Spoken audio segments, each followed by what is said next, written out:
Okay बच्चों, आज हमारे पास फिजिक्स पार्ट थर्ड है काइनेटिक थ्योरी ऑफ गैसेस का।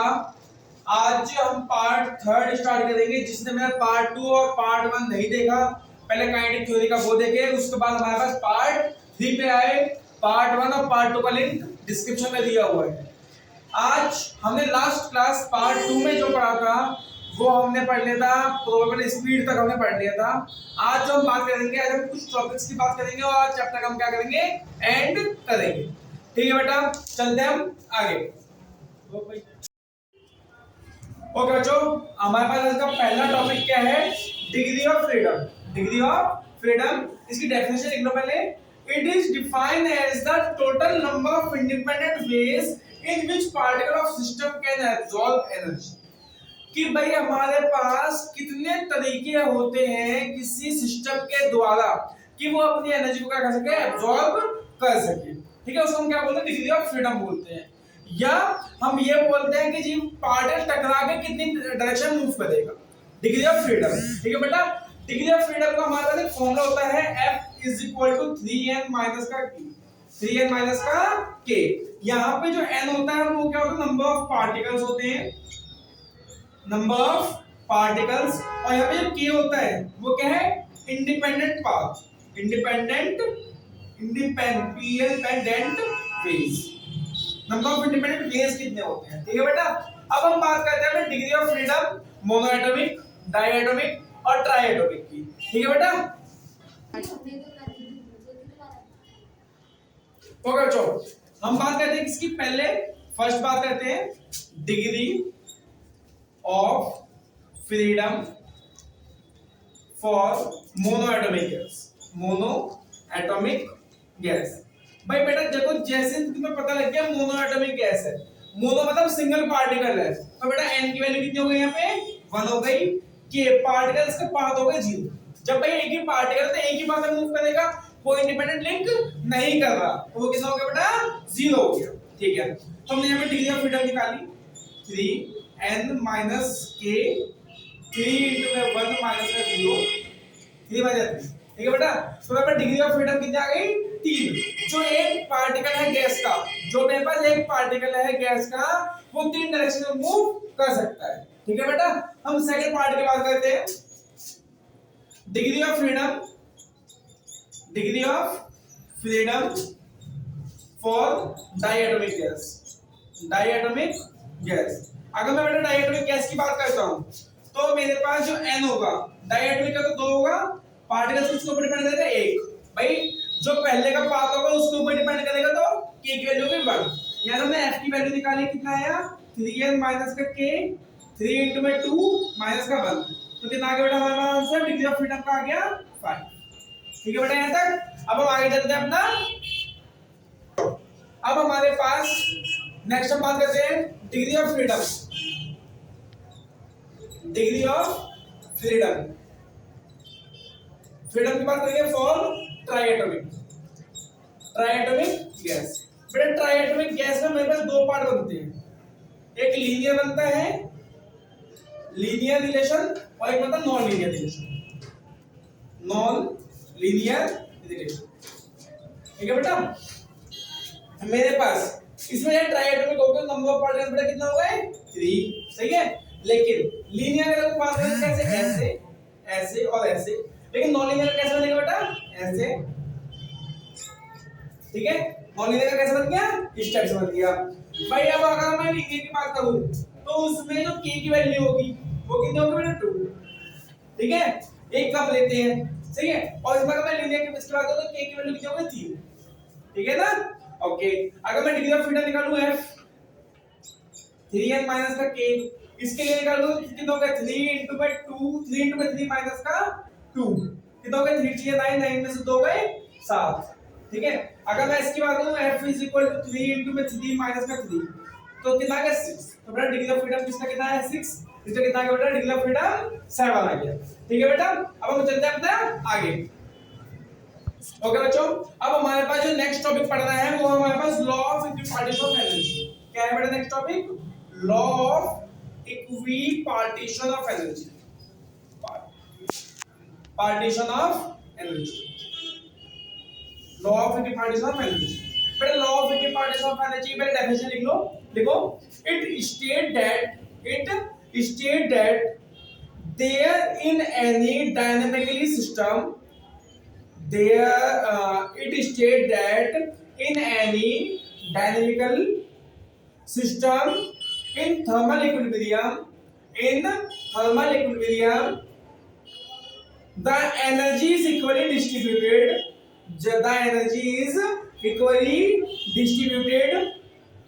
among its various degree of freedom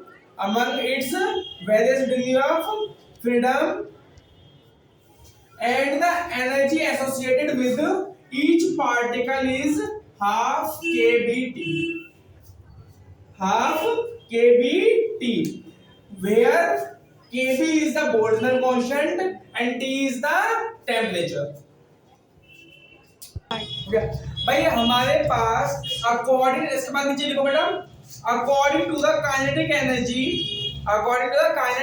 theory है, काइनेटिक थ्योरी लिख लो, kinetic theory of gas, according to kinetic theory of gas the average translational kinetic energy of a gas molecule is given by half mv bar का square is equal to half kBt।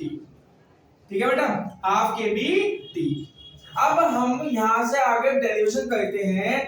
अगर हमने consider किया late mono atomic gas कौन सा consider किया बेटा, mono atomic gas. भाई mono atomic gas के लिए मेरे पास जो डिग्री ऑफ फ्रीडम आया था वो क्या था बेटा, 3 था। तो भाई 3 डायरेक्शन हो गई, Vx Vy Vz। यदि मैं काइनेटिक एनर्जी निकालूं तो हाफ m Vx का square plus half m Vy का square plus half m Vz का स्क्वायर। ठीक है बेटा, यदि मान लो मैं इन सबको प्लस कर दूं, भाई देखो एक करके लेंगे, हाफ kBt इसका आ जाएगा, हाफ kBt इसका आ जाएगा, हाफ kBt इसका आ जाएगा। तो मेरे पास टोटल एनर्जी कितनी हो गई, total energy associated with mono atomic gas की कितनी होगी बेटा, 3/2 kB। ठीक है, अगर सिमिलरली अगर मेरे पास डायटोमिक होता तो 5/2 kBt होता, और अगर मेरे पास ट्राइएटोमिक में लीनियर नॉन लीनियर केस होता उसके अकॉर्डिंग हम क्या कर लेते, इसको बेटा सेट कर लेते। बच्चों अब हम इसके बाद पढ़ते हैं स्पेसिफिक हीट। हेडिंग डालते हैं बेटा, specific heat of mono atomic, specific heat for क्या बेटा, हम फर्स्ट पढ़ेंगे मोनो एटॉमिक, डाई एटॉमिक और ट्राई एटॉमिक, और एक जनरल पढ़ने के बाद पॉली एटॉमिक। ठीक है बेटा, ये 3 चीज पढ़ लेंगे। ठीक है, हो गया बच्चों। अब मेरे पास हमने ये माना भाई हमारे पास मोनो एटॉमिक के लिए जो एनर्जी आई थी, अभी हमने जो एनर्जी की बात करी बेटा वो हमने यूनिट की बात करी, कितना आया था 3/2 kBt। इसमें हमने माना था 1 मोल। 1 मोल में हमारे पास कितने पार्टिकल्स होते हैं, Na। 1 मोल के अकॉर्डिंग हमारे पास कितने पार्टिकल होते हैं, Na। हमने Na से क्या कर दिया, मल्टीप्लाई। टोटल एनर्जी निकालने के लिए हमने क्या कर दिया, कितने पार्टिकल्स प्रेजेंट है Na से हमने क्या कर दिया, तो मल्टीप्लाई कर दिया। भाई kB into Na की जो वैल्यू होती है वो होती है R। kB into Na की वैल्यू जो होती है बेटा वो क्या होती है, R। ठीक है भाई, यहां कोई करनी है, यहाँ पे R क्या है, गैस कांस्टेंट, पहले हम मेरी वीडियो में देख लेते हैं। ठीक है बेटा, उसके बाद Cv निकालेंगे, हम Cv निकालेंगे, पहले Cv निकालते हैं, du upon dt, du upon में dt, d upon में dt।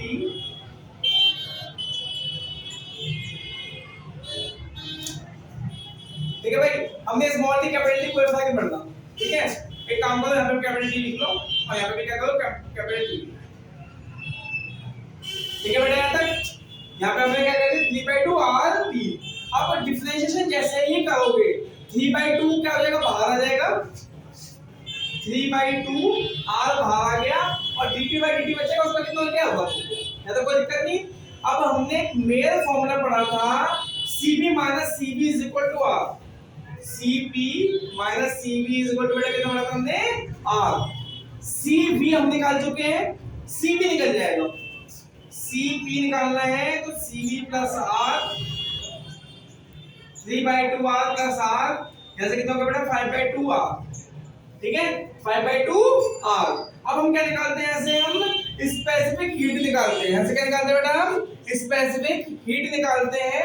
स्पेसिफिक हीट का फॉर्मूला होता है, वो क्या होता है, Cp अपॉन में Cv, Cp अपॉन में Cv, गामा की बात करते हैं, Cp अपॉन में Cv, Cp की वैल्यू कितनी बेटा 5/2 R, वैल्यू पुट कर दी और नीचे क्या कर दिया हमने 3/2 R, कैलकुलेट किया यहां से कितना आ गया 5/3। ओके बच्चों, अब हम चलते हैं डायएटॉमिक में। डायएटॉमिक में बेटा दो केस बन जाते हैं हमारे पास, एक तो रिजिड और एक नॉट रिजिड, एक रिजिड और एक नॉट रिजिड। बेटा जैसे हम रिजिड की बात करेंगे तो इससे पहले हमने जो डिग्री ऑफ फ्रीडम निकाले थे हमने रिजिड के लिए निकाले थे, जिसमें 3 ट्रांसलेशनल मोशन होते हैं, 2 रोटेशनल मोशन, सही है बेटा। तो यहाँ पे जब तुम एनर्जी की बात करोगे तो क्या लिखोगे बेटा, यहाँ पे 3/2 लिखा था ना, तो यहाँ पे कितना लिखेंगे बेटा 5/2 RT, ठीक है। लेकिन नॉट रिजिड की बात करेंगे तो इसमें vibrational mode of energy include हो जाएगा, जिसकी वजह से यहाँ पे एनर्जी क्या बन जाएगी 7/2 RT, ठीक है बेटा। सेम Cv निकालेंगे, Cv अगर मैं यहाँ से निकालूं तो कितना होगा बेटा 5/2 R, इसको डिफरेंशिएट करके, ठीक है, और Cp निकालूंगा तो मेरे पास कितना आ जाएगा 7/2 R, ठीक है। और स्पेसिफिक हीट रेशियो गामा निकालोगे तो क्या होगा Cp अपॉन में Cv इज इक्वल टू 7/5, ये किसके लिए हो गया, रिजिड के लिए। अगर सिमिलरली मैं यहां से बात करूं Cv 7/2 आ जाएगा, Cp कितना आ जाएगा 7 8 9/2 आ जाएगा, और गामा कितना आ जाएगा बेटा 9/7। यहां तक कोई दिक्कत नहीं होनी चाहिए। ट्राइएटॉमिक में आ जाओ भाई, ट्राइएटॉमिक में दो था हमारे पास, लीनियर और नॉन लीनियर, लीनियर और नॉन लीनियर, लीनियर और नॉन लीनियर। बेटा नॉन लीनियर और लीनियर की बात करें तो यू लीनियर में कितना आया था 7 आया था, 7/2 RT। यहाँ पे एनर्जी की बात करूं तो कितना आएगा 7, और वहां पे मैंने डिग्री ऑफ फ्रीडम ले 3 6/2 RT, ठीक है बेटा। इसको सिमिलरली सॉल्व कर लेना, सही है। इन सब के लिए हमने एक जनरल फॉर्मूला बनाएंगे पॉलीएटॉमिक के लिए। पॉलीएटॉमिक का मतलब कितना के एटॉमिक को कोई फर्क नहीं पड़ता, सही है भाई। अब हमने यहाँ पे लिखा U क्या होता है, डिग्री ऑफ फ्रीडम ऊपर आएगा, नीचे 2 आएगा, RT आएगा, ठीक है भाई। एनर्जी का ये आ रहा है, सही है। Cp निकालो, Cp निकालो पहले, क्या हो जाएगा F/2 into में R, ठीक है बेटा। मेरा फॉर्मूला, ये लो फॉर्मूला के अकॉर्डिंग हमने क्या निकाला, Cp निकाला, Cp निकाला। Cp क्या होगा भाई F/2 R प्लस का R, ठीक है बेटा।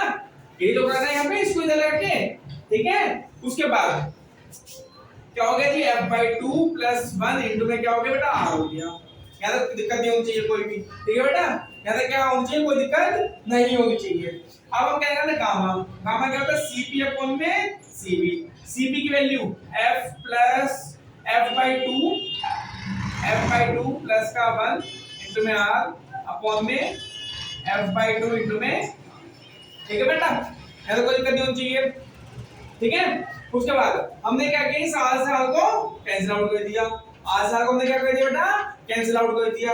ये F/2 यदि ऊपर जाएगा तो क्या हो जाएगा 2/F हो जाएगा, तो गामा की वैल्यू बेटा कितनी हो गई F/2 प्लस का 1 इंटू में क्या हो जाएगा 2/F। अगर मैंने मल्टीप्लाई किया तो 1 प्लस 2/F, बेटा ये क्या हमारे पास बन गया, स्पेसिफिक हीट रेशियो का फॉर्मूला बन गया। किस केस में, पॉलीएटॉमिक के केस में। अब तुम वैल्यू किस में भी डाल लो, मोनोएटॉमिक में डिग्री ऑफ फ्रीडम कितनी थी हमारे पास 3, फिर डालोगे यहाँ पे 3, ठीक है। 3 + 2 कितना हो गया 5/3, चेक कर लो, ठीक है। रिजिड में आओगे डायएटॉमिक का डिग्री ऑफ फ्रीडम कितनी थी 5 डालोगे 2/5, 5 + 2 7, 7/5, ठीक है बेटा। सारे ये ऐसे सॉल्व हो जाए, ठीक है, ठीक है। ओके बच्चों, इसके बाद हम टॉपिक पढ़ेंगे specific heat of solid, specific heat of solid. अभी तक हमने गैस के बारे में देखा बेटा, स्पेसिफिक हीट ऑफ सॉलिड। भाई इसमें दो साइंटिस्ट आ गए, इनमें दो साइंटिस्ट है, डुलोंग एंड पेटिट, ठीक है, नाम लिख देता हूं, हम पढ़ेंगे डुलोंग एंड पेटिट लॉ, ठीक है। इन्होंने बोला जी मेरे पास कोई भी पार्टिकल्स होंगे, उसमें जितनी काइनेटिक एनर्जी होगी उतनी क्या होगा, पोटेंशियल एनर्जी होगी, ठीक है। मोलर एटॉमिक की बात कर लो, इसमें भी सिंगल मोलर एटॉमिक की बात कर लेते हैं इसमें भी। तो भाई मेरे पास जो काइनेटिक एनर्जी का फार्मूला होगा वो क्या होगा, 3/2 kBT, 3/2 kBT, और पोटेंशियल की बात करें तो कितना हो जाएगा, 3/2 kBT, ठीक है बेटा। अगर मैं टोटल वाइब्रेशनल एनर्जी, ठीक है बच्चों, ये टोटल लेते हैं, इसलिए लेते हैं एवरेज। वाइब्रेशनल एनर्जी कितनी हो जाएगी बेटा, 3/2 kBT प्लस 3/2 kBT, मतलब काइनेटिक प्लस पोटेंशियल, तो मेरे पास कितना होगा 3 kBT, ठीक है बेटा। अब यहां से करते हैं total vibrational energy, average vibrational energy पर मॉलिक्यूल पर एटम पर मॉलिक्यूल, ठीक है। अब total energy, total vibrational energy, total vibrational energy, जो बेटा टोटल वाइब्रेशनल एनर्जी होगी वो क्या होगी, 3 kB इनटू में T इनटू में क्या हो जाएगा Na, और हम क्या लिख देंगे इसको 3RT, ठीक है बेटा, 3RT, ठीक है। यहां से हम क्या मानते हैं कि वॉल्यूम का चेंज होगा वो नेग्लिजिबल है, यहां से हम क्या मान लेते हैं, वॉल्यूम का चेंज होगा वो क्या है हमारे पास, नेग्लिजिबल है, क्योंकि मेरे पास सॉलिड है, सॉलिड में वॉल्यूम का चेंज नहीं होता, नेग्लिजिबल चेंज होगा। तो मेरे पास फर्स्ट लॉ ऑफ थर्मोडायनामिक्स के अकॉर्डिंग तो डेल्टा Q होगा वो किसके इक्वल होगा, delta U plus P delta V। भाई जब वॉल्यूम का चेंज नेग्लिजिबल है तो वॉल्यूम का चेंज तो कुछ हुआ ही नहीं, जीरो हो गया, तो पूरा पार्ट गायब। Delta U is equal to delta U is equal to कितना हो जाएगा, 3RT, कितना हो जाएगा बेटा, 3RT, ठीक है। अगर मैं बात करूं किसकी, CV की, किसकी बात करूं बेटा मैं, CV की,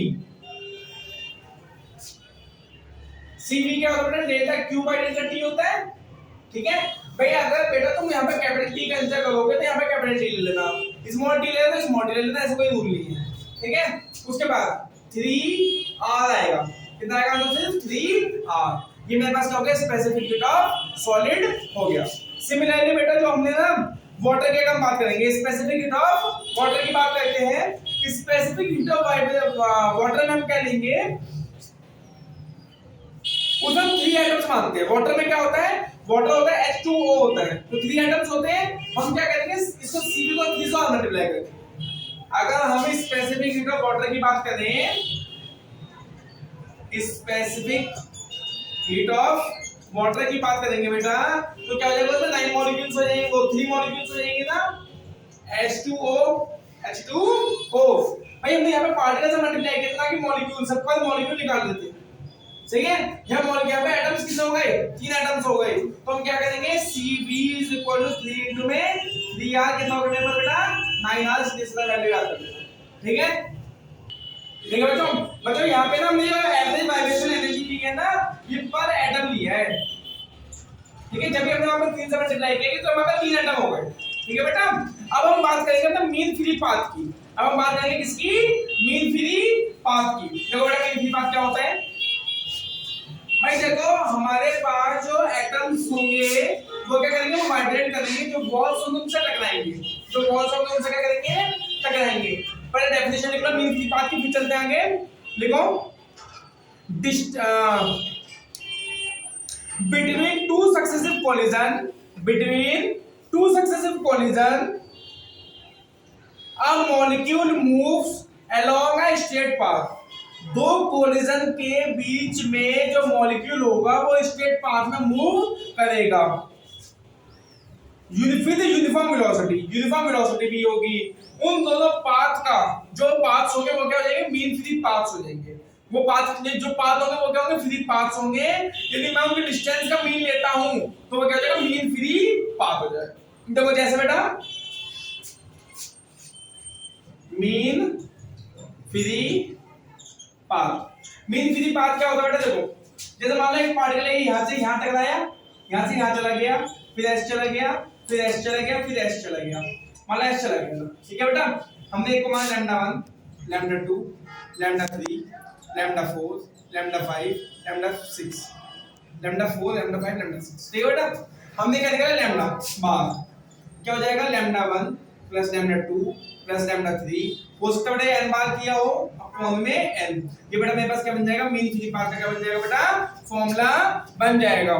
ठीक है, यहाँ पे n क्या है, total number of collision, total number of collision, total number of collision. लेकिन बेटा एक चीज देखो, एक बार कोलिजन हुआ, दो दूसरा कोलिजन, तीसरा कोलिजन, चौथा कोलिजन, पांचवा कोलिजन, छठा कोलिजन यहाँ पे होगा।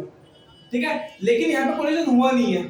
ठीक है, थोड़ा सा ध्यान रखना, यहाँ पे नंबर ऑफ कोलिजन पुट करोगे तो ध्यान थोड़ा ध्यान से पुट करना। ठीक है बेटा, चलो बच्चों हमने मेन फ्री पाथ का फॉर्मूला देख लिया था। अब हम क्या लिखते हैं, अजम्पशंस लिखते हैं अपनी।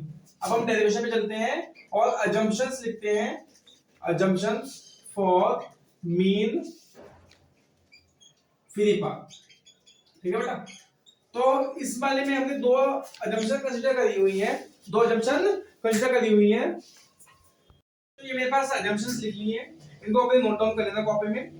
ईच मॉलिक्यूल ऑफ गैस, जो गैस का मॉलिक्यूल होगा उसको हमने कैसे कंसीडर किया बेटा, इस स्फीयर फॉर्म में हमने कन्वर्ट किया। All molecule of the gas except the molecule of A under consideration at rest. भाई जितने भी मॉलिक्यूल्स होंगे गैस के, वो सारे क्या है बेटा, रेस्ट पे हैं, लेकिन हमने एक मॉलिक्यूल रेस्ट पे नहीं माना, जिसको हम एक कंसीडर करेंगे अपने डायग्राम में, डेरिवेशन में। ठीक है बेटा, अब हम अपनी क्या करते हैं, डायग्राम बना लेते हैं डेरिवेशन के लिए। ओके बच्चों, हमने डायग्राम कंसीडर कर लिया। ये ए मॉलिक्यूल है जो कि मोशन में रहेगा, ये बाकी सारे पार्टिकल क्या है, रेस्ट पे। ठीक है बेटा, हमने इसकी स्पीड लेट करी, लेट एवरेज स्पीड। ओके बच्चों, हमने क्या किया, लेट करा एवरेज स्पीड ऑफ ए। जो ए पार्टिकल है मेरे पास गैस का, उसका हमने एवरेज स्पीड कितनी मानी बेटा, v बार। v बार हमने स्पीड मान ली। तो बेटा एक बात बताओ, जब ये मूव करेगा तो ये कुछ ना कुछ डिस्टेंस कवर करेगा। डिस्टेंस इज इक्वल टू कितना होता है बेटा, स्पीड इनटू में टाइम। ठीक है, तुमने एवरेज स्पीड कितने v और टाइम कितना माना है डेल्टा t। ठीक है, ये डिस्टेंस हो गई जो ए मॉलिक्यूल कंसीडर करेगा जब ये कोलिजन करेगा। ठीक है, अब हमने निकाला volume of cylinder, volume of cylinder. बेटा जो वॉल्यूम ऑफ सिलेंडर होगा जिसमें ये मूव कर रहा है, तो उसमें क्या होगा बेटा, वॉल्यूम का फॉर्मूला क्या होता है, देखो जब भी हमें किसी वॉल्यूम निकालनी होती है किसी चीज की, तो हमने area of cross section into distance लेते हैं। क्या होता है, area of cross section into में डिस्टेंस। ठीक है बेटा, यहाँ पे area of cross section radius ना डी में है, तो क्या हो जाएगा बेटा, पाई डी स्क्वायर इनटू में डिस्टेंस कितनी है, v बार डेल्टा। ठीक है बेटा, अब हम मानते हैं नंबर ऑफ कोलिजन। भाई जब ये पार्टिकल मूव करेगा, मॉलिक्यूल मूव करेगा ए, तो उसमें कुछ ना कुछ क्या होंगे, कोलिजन होंगे। तो number of collision, number of collision by molecule A, by molecule A is equal to volume of cylinder, cylinder cylinder in delta t time into the number of molecules, the number of particles, number of particles। ठीक है बेटा, number volume of cylinder कितना हो गया, pi D square v by delta t, और number of particles कितना होगा बेटा हमारे पास, n पार्टिकल्स, हमारे पास नंबर ऑफ पार्टिकल्स हो गए। ठीक है बेटा, mean free path, mean free path, mean free path. बेटा मीन फ्री पाथ होता है वो लैम्डा बार से लिखते हैं। लैम्डा बार से क्या होगा, डिस्टेंस कितने ट्रैवल करी, अपॉन में क्या होगा, नंबर ऑफ कोलिजन। तो लिख लेते हैं distance travelled, distance travelled divided by total number of collision, total number of collision. ठीक है बेटा, हमने पहले भी डिस्कस किया। तो डिस्टेंस कितने ट्रैवल करी इसने, v bar delta t, v bar delta t upon total collision कितने हुए, pi D square v bar delta t into में n। v bar delta t कटेगा तो बेटा कितना है, पाई डी स्क्वायर इनटू में n, pi D square into में n। ओके बच्चों, हमने यहाँ पे क्या कंसीडर किया था जी, जो हमारे पास बाकी पार्टिकल होंगे वो क्या होंगे, रेस्ट पे होंगे। लेकिन अगर यहाँ पे हम बाकी कंसीडर करें कि वो मोशन में होंगे, तो यहाँ पे ना एक फैक्टर ऐड हो जाएगा। हम क्या लिखेंगे उसके बाद, यहाँ पे लिखते हैं बेटा लैम्डा जो बाद होगा वो हो जाएगा 1/√2 पाई डी स्क्वायर एन। ये कब फॉर्मूला लगाओगे बेटा? जब हम सारे molecule, consider all molecules are in motion, consider all molecules are in motion. ठीक है बेटा, यहां तक सही है। अब बेटा हम इसको क्या करते हैं, कन्वर्ट करें डेंसिटी के फॉर्मूले में और थोड़ा सा हम रफ करके आगे चलते हैं। ठीक है बेटा, हमने ये हटा दिया, ठीक, यहां तक हटा दिया, ये भी हटा देता है। बच्चों को एक बात बताओ, डेंसिटी का फॉर्मूला क्या होता है? मास अपॉन में वॉल्यूम। वॉल्यूम यहां पर हमने लिया केवल, पहले भी हमने लिया था, density is equal to mass into number of particles. ठीक है बेटा, यदि मैं n की वैल्यू यहां से निकालूं तो क्या हो जाएगा? n की वैल्यू को मैं यहां से निकालूंगा तो क्या हो जाएगा? रो अपॉन में m, रो अपॉन में m। वैल्यू उठा के ऊपर पुट करो तो लैम्डा बार की जो वैल्यू हो गई वो हो गई m अपॉन में √2 पाई डी स्क्वायर और यहां पे आ गई डेंसिटी। भाई यहां तक कोई दिक्कत नहीं होनी चाहिए। ठीक है बेटा, अब हम बात करते हैं for 1 mole of a gas, for 1 mole of a gas, 1 mole of a gas. भाई 1 मोल ऑफ अ गैस की कंसीडर करेंगे तो क्या होगा? n की वैल्यू 1 हो गई, pv इज इक्वल टू क्या होता है? nRT। pv is equal to कितना हो गया बेटा? nRT हो गया। ठीक है, ठीक है भाई, n की वैल्यू क्या हो गई मेरे पास बेटा? 1 है, n की वैल्यू अगर 1 है तो pv कितना हो गया? pv is equal to RT। बेटा यहाँ पे p क्या है? प्रेशर है, v क्या है? वॉल्यूम है, r क्या है यहाँ पे? गैस कांस्टेंट है, और t यहाँ पे क्या बेटा? टेम्परेचर है। हमने यहाँ से p की वैल्यू निकाली, p is equal to RT upon में v। भाई यहाँ तक कोई दिक्कत बेटा? यहाँ पे मेरे पास प्रेशर आ गया, क्या बेटा आ गया? प्रेशर आ गया। यदि मैं इसको नंबर ऑफ पार्टिकल से ऊपर नीचे मल्टीप्लाई करूं कोई दिक्कत नहीं। अब n अपॉन में v इंटू में t तो अलग कर लिया और r अपॉन में n अलग कर लिया। r अपॉन में n क्या होता है बेटा? हमारे पास kb, बोल्ट्जमैन कांस्टेंट। क्या होता है? Boltzmann constant. तो प्रेशर मेरे पास कितना हो गया? kb इंटू में n अपॉन में v इंटू में टेम्परेचर। यहां तक कोई दिक्कत बेटा? अब हमारे पास, अब मेरे पास क्या बन गया? n kb इंटू में t, क्योंकि v क्या मैंने मान लिया? यूनिट वॉल्यूम मान लिया, तो v हमारे पास यहां से, तो ये मेरे पास प्रेशर की वैल्यू कितनी आ गई? kb इंटू में n इंटू में t। भाई यहां से जो n है, जो यहां से n है, यदि हम यहां से n की वैल्यू निकालें, स्मॉल n की वैल्यू, यदि इस n को हम स्मॉल n लिख लें तो मेरे पास क्या हो जाएगा? Small n is equal to pressure upon में kb इंटू में t। और ये वैल्यू अगर मैं डाल के यहां पर डालूंगा तो मेरे पास जो मेन फ्री पाथ होगा वो क्या बन गया बेटा? 1 अपॉन में √2 पाई डी स्क्वायर इंटू में kb इंटू में t, और क्या हो गया बेटा मेरे पास? सॉरी उल्टा लिख दिया,